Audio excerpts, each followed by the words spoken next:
En directo aquí na Hora Galega falando do devastador dos lumes e é terrible ver como arderon vivendas e tamén terrible como arderon animais, granxas e moitos e moitas gandeiras estades nesa situación. Queremos axudarvos agora para dicirvos o que tedes que facer estes días se é que queredes pedir axudas que xa se comezan a activar, pero é importante seguir estes pasos. Mirade, se vos ardeu a vosa granxa, sacadelle fotografías absolutamente a todo queimado, tamén maquinaria, dende diversos ángulos. Así podedes denunciar ante a Garda Civil e a partir de aí actívase o seguro. Gardade e ted a man todo tipo de facturas que demostren os gastos da granxa.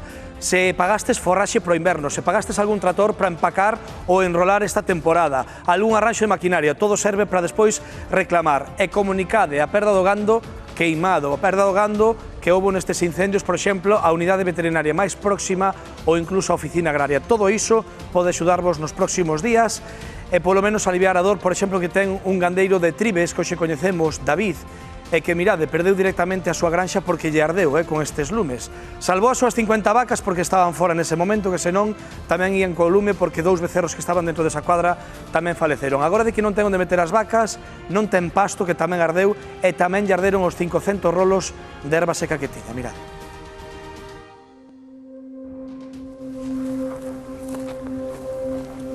David, aínda non crees o que o lume che fixo. Isto é imposible de creer. Aquí estamos en Cova, no Concello da Pobra de Tribes.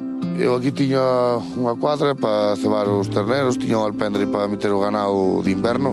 E todo iso? Todo iso quedou na ruína. E alimento para canto tempo? Alimento este ano, pois sería para ano e medio ou así. Ala foi todo, aquí non quedou nada. Veciños e amigos que viñeron botar unha man, estaban apagando e dicían que se acende máis adiante, ibas correndo máis adiante e xa tiñas o lume detrás.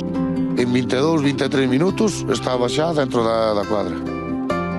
Isto quedou todo en cinzas. Aquí dentro morreron dúas becerras que tiña para criar dous mastíns e non houve maneira a salvalos. Gracias á asociación que hai en Maceda, que me están botando unha man moi grande. Ahora a Xunta nos mandou uns camións de erva e de pienso. Ti és xa consciente de todo do que pasou ou aínda non?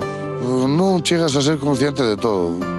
Por no momento viñeme moi abaixo e agora cada vez que ves aquí, cada vez te botas máis abaixo.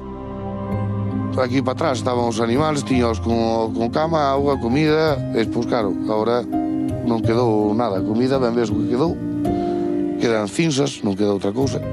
Aquí tuvo que facer muchísimo calor porque son dobletes de 160 e de 140 e retorceunas como se fora plastilina.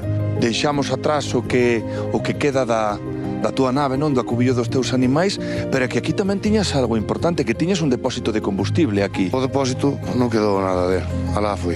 Aquí tuvemos que marcharnos porque isto parecía o inferno. Como se dun símbolo de resistencia se tratase os únicos dous rolos de 600 os que quedaron indemnes. Si, estes foron os únicos que quedaron para poder darlle aos animales. Poden comprobar ainda agora que David aínda fumea, aínda está a fumear. Está a fumegar porque os rollos tarda moito en arder, como vai a erva tan prensada e verde, pois tarda máis en arder.